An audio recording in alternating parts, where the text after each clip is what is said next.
राजकीय नाटक तासंतास चालू असतं। महाराष्ट्रात मुख्यमंत्री पदासाठी राजकीय नाटक तासंतास चालू असतं।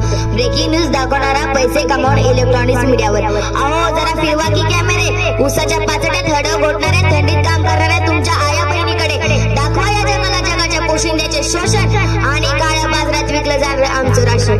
दाखवा एकदा शेतकऱ्यांच्या पोरांच्या तुटलेल्या पाट्या, हरवलेली पुस्तकं, नांगरलेल्या शेतात।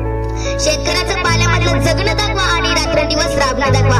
कोवळ्या हातातील कोयते दाखवा, लोकशाहीचं मरण दाखवा, शेतकऱ्याचं सरण दाखवा, कोरडे टाक धरण दाखवा, विजेचा लपंडाव दाखवा, विहिरीचा तळ दाखवा, कर्जाच्या तडाख्यात शेतकऱ्याच्या पाठीवर पडलेले व्रण दाखवा, शेतकऱ्याच्या सोन्यासारखा पिकाला मिळालेला मातीमोल भाव दाखवा आणि मग हातात माय घेऊन हा देश कृषी प्रधान देश आहे असे पुन्हा एकदा म्हणून दाखवा, असे पुन्हा एकदा म्हणून दाखवा। नमस्कार, मी कुमारी ज्ञानेश्वरी शिवाजी थेटे, इयत्ता 8वीची विद्यार्थिनी। विषय मांडते माझा बाप उभ्या जगाचा पोशिंदा, माझा बाप उभ्या जगाचा पोशिंदा।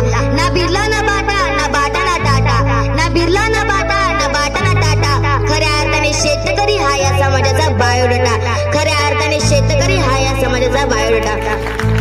विषयाची सुरुवात करत असताना मला आठवतात ते संत जगद्गुरु तुकोबाराय यांनी आपल्याकडे घाण असलेल्या 7-12 इंद्रायणी नदी बुडवून शेतकऱ्यांना कर्जमुक्त केले।